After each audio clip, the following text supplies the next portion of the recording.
exposed batteries. But, so I keep hearing this described as a hangover for girls, but do you think that's accurate? I mean, I hope it's accurate in the sense that it does as well as The Hangover did.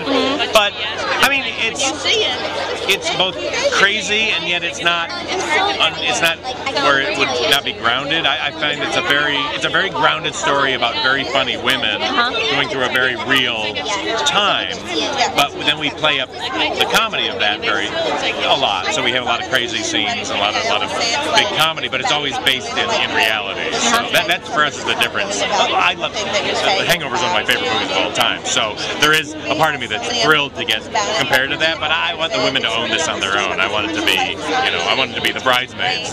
Bridesmaids for men. Exactly. What do you think about? I mean, I know in Hollywood sometimes the conventional wisdom has been that men can be raunchy, but women we don't want to see that way. I mean, what do you think about that? I think it's silly because we empowered the women in this movie to really be themselves, and we didn't really force them into talking dirty or raunchy. It was just like we just wanted these honest conversations, and they would naturally summon it up.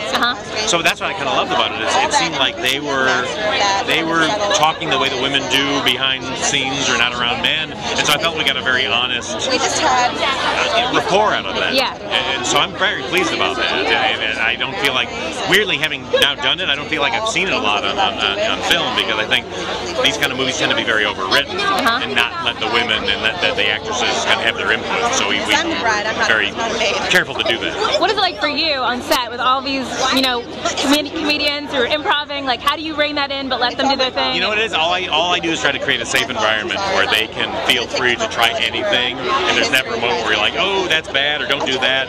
Everything is acceptable.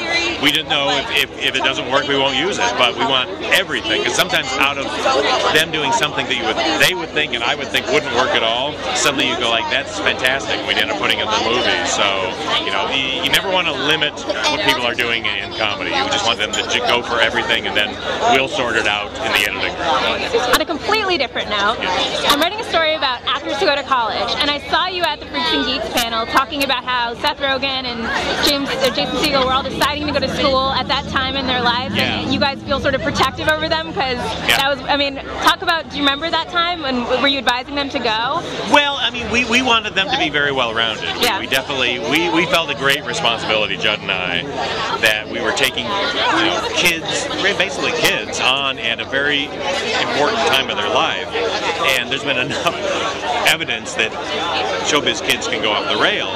So it's very important to us to kind of treat them like we're their parents, and to not let them get seduced by, it's Hollywood tends to go like, oh, don't give them rules because it's part of their creative process. Right. For us, it was like, no, let's give them rules. They're kids. They still want to lash out and be irresponsible, and we're going to treat them, because we are their parents in this situation, because we need them to do the right thing. So I feel very pleased that they all turned out great. Right. Whether they went to college or not, they kind of went on their own path, but we were definitely trying to get them to really be their best and to really prepare for the future, no matter what it was going to hold. Were those discussions that were happening all the time on set, like, oh, should I apply? And yeah, the great thing was I'm not a parent, but Judd is, and so he brought that sort of fatherly thing.